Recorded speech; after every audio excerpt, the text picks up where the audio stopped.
Once upon a time, Amara was born with a face so beautiful, it was deadly. From the moment she entered the world, something strange happened. Everyone in the hospital who saw her died instantly. The doctors, the nurses, even visitors who came too close, all of them fell lifeless to the ground. The only people who survived were her parents, who loved her deeply but feared the curse she carried. As Amara grew, her parents realized they had to protect her from the world, and the world from her. Her mother decided to homeschool her, keeping her away from everyone. Amara was smart, very smart. She learned quickly, reading books and solving maths problems like a genius. But even though she was intelligent, she was lonely. She didn't have friends and never played outside like other children. She could never let anyone see her face. When Amara turned 18, her parents decided it was time for her to attend university. They couldn't keep her hidden forever. But to protect her, she wrapped her face tightly with a mask, covering her beauty. Only her eyes peeked out from behind the layers of fabric. She was always careful not to let anyone see her true face. At the university, Amara became known for her brilliance. She aced every exam, finished every assignment before everyone else, and her professors praised her. But she didn't care about the praise. She just wanted to get through the day without hurting anyone. Despite her intelligence, some students didn't understand why she covered her face every day. Rumors spread quickly. Some said she was hiding scars. Others thought she was just weird. One of the loudest voices came from Nia, the school bully. Nia was always showing off, thinking she was better than everyone else. She liked to pick on people, and Amara became her favorite target. One day, Nia marched up to Amara in front of a group of students. "Hey, Amara, why do you always cover your face? Are you hiding something ugly under there?" Nia snarled, folding her arms. The other students giggled, waiting to see what Amara would do. Amara stood calmly, her eyes fixed on Nia. She didn't say anything for a moment, then finally replied, "I bet you don't want to see my real face." Nia laughed. "Oh, come on. If you are not ugly, prove it. Show everyone what you look like." Amara shook her head, her voice steady. "Trust me, you don't want to see." But Nia wouldn't stop. Every day, she taunted Amara. "You're not scared. Take that cloth off your face," she would say, and the student would laugh behind her. Amara ignored them. She knew the danger. She didn't want anyone to die because of her. But no matter how hard she tried to stay focused on her studies, Nia and her friends wouldn't leave her alone. One afternoon, while Amara was walking to class, Nia blocked her path. "Today is the day," Nia said, her eyes full of mischief. "You are going to show everyone. If you're not ugly, prove it." The crowd around them grew curious about what would happen next. Amara looked at Nia for a long moment, then said softly, "If I show you, it won't end well for you." Nia smirked, rolling her eyes. "Sure. Whatever you say, you are just too scared to show your face." Amara took a deep breath. She didn't want to hurt anyone, but she was tired of the constant teasing. Alright guys, please do not forget to subscribe to this channel, turn your post notification button so that you'll be notified every time I post a new video. Click on the like button to give this video a thumbs up. Share this video with your friends and your family. Thank you so much. God bless you. She stepped closer to Nia and said, "You think I am hiding because I am ugly? You are wrong. I am hiding to protect you." The crowd fell silent. Nia's smile faltered, but she didn't back down. I don't need your protection. Take off the cloth or admit that you are a coward. Amara's heart raced. She wanted to tell Nia the truth, to explain that her face wasn't just beautiful, it was deadly. But she knew Nia wouldn't believe her, so she turned away, refusing to give in to the bully's demands. As the days passed, Nia kept mocking her. You are just scared of being judged, she would shout, but Amara remained silent, focused on her studies. She didn't want to give Nia the satisfaction of a reaction. Still, the other students started whispering more. Why won't she just show her face? Do you think there is something wrong with her? Maybe she's cursed. Elijah, who was one of the most handsome boys at the university, almost every girl liked him. He was confident, charming, and very popular.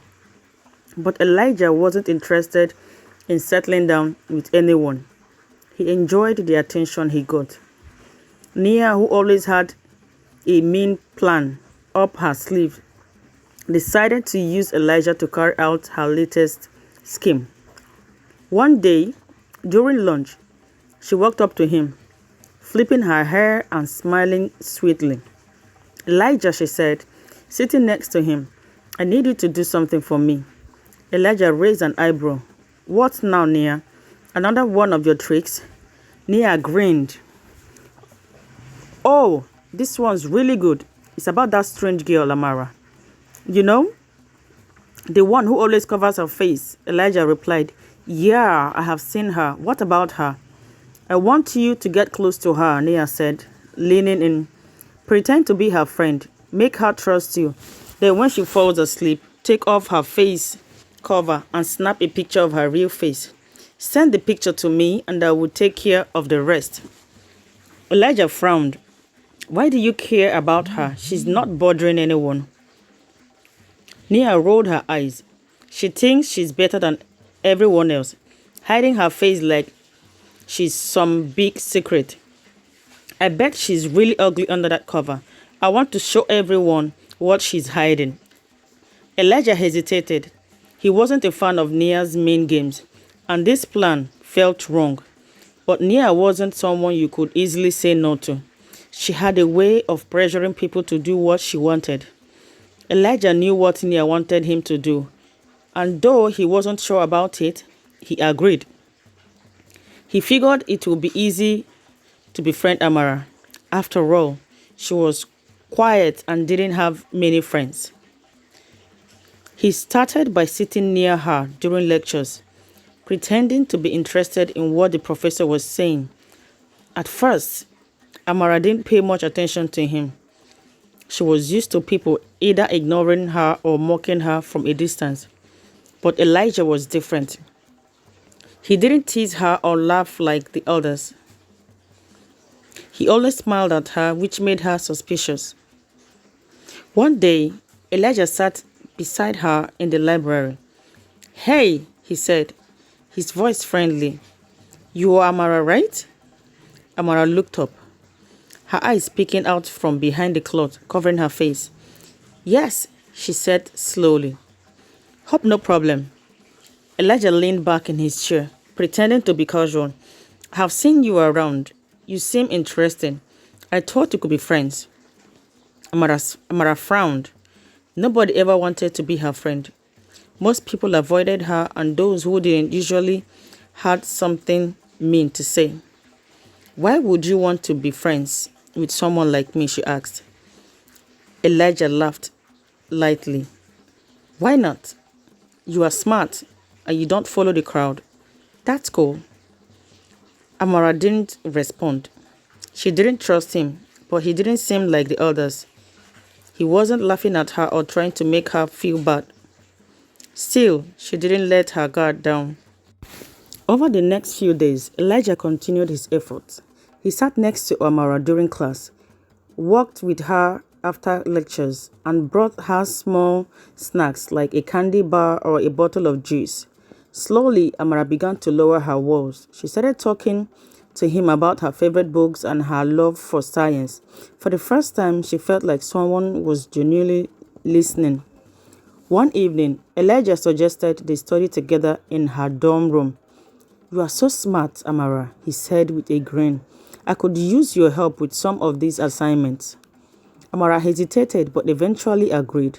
She had started to believe that maybe, just maybe, she had finally found a friend. That night, she even made tea for him when he arrived. Elijah smiled as he took the cup. In his pocket was a small packet of sleeping powder Nia had given him. As Amara turned her back to grab a book, Elijah quickly poured the powder into her cup. "Here," he said, handing it to her. "You deserve a break." Amara smiled behind her cloth and took a sip. They talked for a while, but soon her eyelids grew heavy. "I think I am getting sleepy," she murmured, yawning. Elijah nodded, pretending to be concerned. "You have been working so hard. Get some rest. I will pack up and leave." Amara lay down on her bed, holding on to the hope that she had found a true friend. Within minutes, she was fast asleep. Elijah waited until he was sure she wouldn't wake up. His hands shook slightly as he walked to her bed. He felt guilty. Amara had been nothing but kind to him. But Nia's voice echoed in his mind. "Take off her face cover and get a photo." Slowly, he reached out and began untying the cloth. With each knot he loosened, his heart raced. Finally, the last layer fell away and he froze. Amara's face was unlike anything he had ever seen before. She wasn't ugly. Far from it, her beauty was unexplainable, almost supernatural. It wasn't just her features. There was something about her that drew him in, something too powerful for words. But before he could even think, a wave of darkness crashed over him. His chest tightened, his vision blurred, and his legs gave out. He gasped for air, but it was no use. The overwhelming force of her beauty was too much for him to handle. In seconds, Elijah collapsed onto the floor, lifeless. A few minutes later, Amara woke up. Feeling groggy, she sat up and noticed her face uncovering lay on the floor. Her heart sank. She looked around and saw Elijah lying on the floor, his eyes wide open and unblinking. "Elijah," she whispered, crawling towards him. She shook his shoulder, but he didn't move. Panic filled her chest as she realized what had happened. He had seen her face and now he was dead. Tears streamed down her face as she tied the cloth back over her head. "Why did you do this, Elijah? Why didn't you listen?" she cried. The noise attracted attention. When someone opened her door and saw Elijah's body, they screamed. Soon, security was called and the police arrived shortly. The officers found Amara sitting beside Elijah's body, her face covered once again. "What happened here?" one of them asked sternly. Amara's voice trembled as she replied, "He saw my face. That's all it takes. I didn't mean to hurt him. I warned everyone, but no one believed me." The police didn't know what to think. Some of them had heard rumors about her, but they had dismissed them as superstition. After questioning her and speaking with her parents, they made a decision. "This isn't murder," one officer said quietly to his colleague. "She's not doing this on purpose. It's something else." Later that night, Amara was released. As her parents held her tightly, she whispered, "I don't want to hurt anyone else. Maybe I should just stay away from everyone forever." Her mother sat beside her. "You can't run and hide from the world forever, Amara. I know you are scared, but you have to keep going. You have worked so hard to get here. You can't give up now." Amara looked down, feeling like her whole world was falling apart. "But Mom, people stare at me. They don't understand. What if they see my face and something bad happens again?" She stammered. Her mother took her hand gently. "I understand your fear, sweetheart, but you can't let that stop you. You need to finish school. People will talk. They may stare, but that doesn't define who you are. You are strong and you have so much to offer the world." Amara wiped away a tear. "But Nia, she always tries to make me feel small. She's been bullying me for so long. How do I deal with her?" Her mother smiled and brushed a strand of hair behind her ear. Mind your own business, Amara. People like Nia will always try to bring others down, but you don't have to let her. Don't listen to what bullies say. Focus on your path and keep your eyes on your goal. You are in control of your own story. Amara nodded slowly, taking in her mother's words. It wasn't going to be easy, but she had to try. I will try, Mom. I don't want to hide anymore. Her mother hugged her tightly. That's my girl. You can do anything you set your mind to. And I'm here for you every step of the way. The next day, Amara went to school, nervous but determined. She had made up her mind to ignore the bullies and focus on her studies. As she walked through the halls, she kept her head down and moved quickly to her first class. But when she entered the library, she saw Nia sitting with her group of friends. As soon as Nia spotted her, she stood up and walked over. Well, if it isn't the killer, Nia said loudly. Did your parents bribe the police to let you go? I am sure that's the only reason you are not in jail right now. Amara's heart pounded. Been expecting this. She tried to ignore Nia and walked away, but Nia wasn't done. You think you are special just because your parents have money, don't you? Nia continued. You are a freak, Amara, a monster hiding behind that cloth. Amara stopped walking. For the first time, she turned to face Nia, her eyes sharp and unwavering. At least I am not like you, Nia, Amara said, her voice steady. You have slept with almost every guy in this school just to get attention. What does that make you? The students around them gasped. Nia's face turned red. That's none of your business. You think I care about your opinion? I don't think. You know it's true, Amara said. Instead of focusing on your studies, you spend all your time trying to impress boys. Maybe if you actually cared about your education, you wouldn't still be here after failing so many classes. Laughter erupted from the surrounding students. Nia clenched her fist, her body trembling with rage. You will regret this, she said. Amara smirked. Go ahead, Nia. Try me, but you can't scare me anymore. For the first time, Nia had nothing to say. The students around them cheered as Amara turned and walked away, her confidence stronger than ever. For the first time in her life, Amara wasn't running. She was standing her ground, and it felt so good. After standing up to Nia in the library, Amara felt a shift within her. For the first time, she had faced her tormentor without fear. She had spoken her truth, and instead of feeling powerless, she felt powerful. The news of her confrontation with Nia spread quickly across the university. The once isolated girl who always hid behind layers of clothes was now seen in a different light. Some students whispered about her with curiosity, while others admired her courage. But no one was more furious than Nia. Determined not to let Amara have the last word, Nia came up with another plan. Graduation was just a week away, and she saw it as the perfect opportunity to humiliate Amara once and for all. She gathered her closest friends in her dorm room, a smirk playing on her lips. She thinks she has won, Nia said, flipping her hair, but I'm going to make sure she regrets ever talking back to me. Her friends looked at her with curiosity. What are you planning? One of them asked. Nia grinned. I'm going to make sure she takes off that stupid face cover in front of everyone at graduation. The university courtyard was buzzing with excitement as students and their families gathered for the celebration.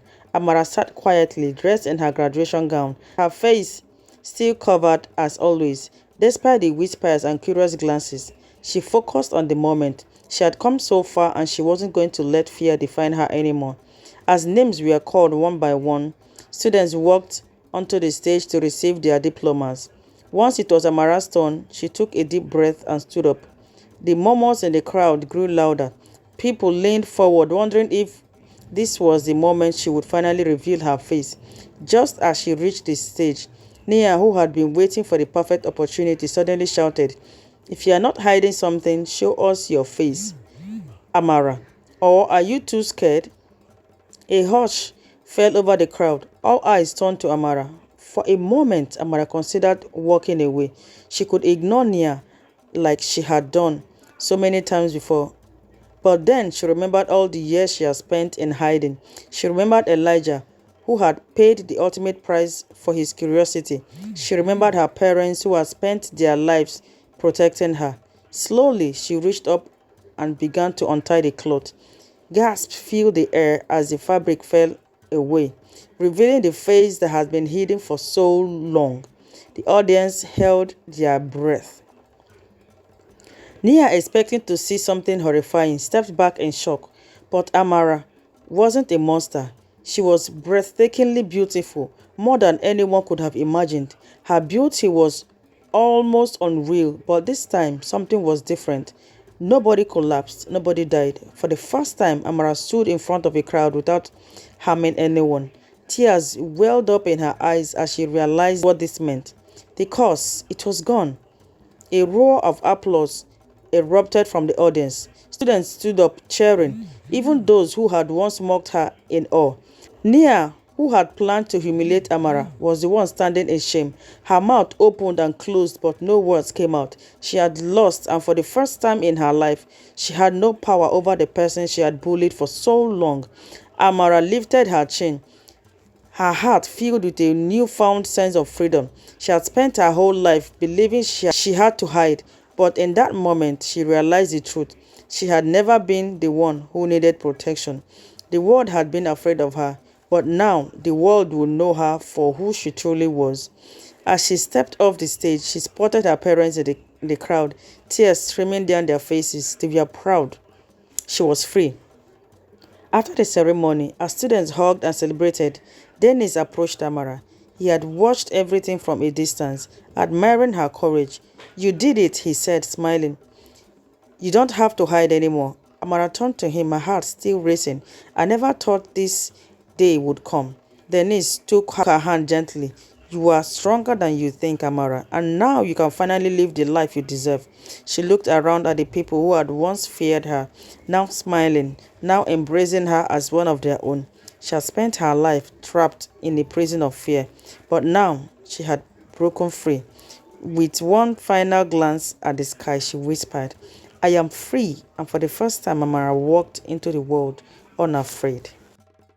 Wow, guys, this was a beautiful story and I hope you enjoyed it. Please, if you did, do not forget to subscribe to this channel, turn your post notification buttons, click on the like button to give this video a thumbs up, share this video with your friends and your family. Thank you so much. God bless you. Bye for now, and I'll see you in my next video.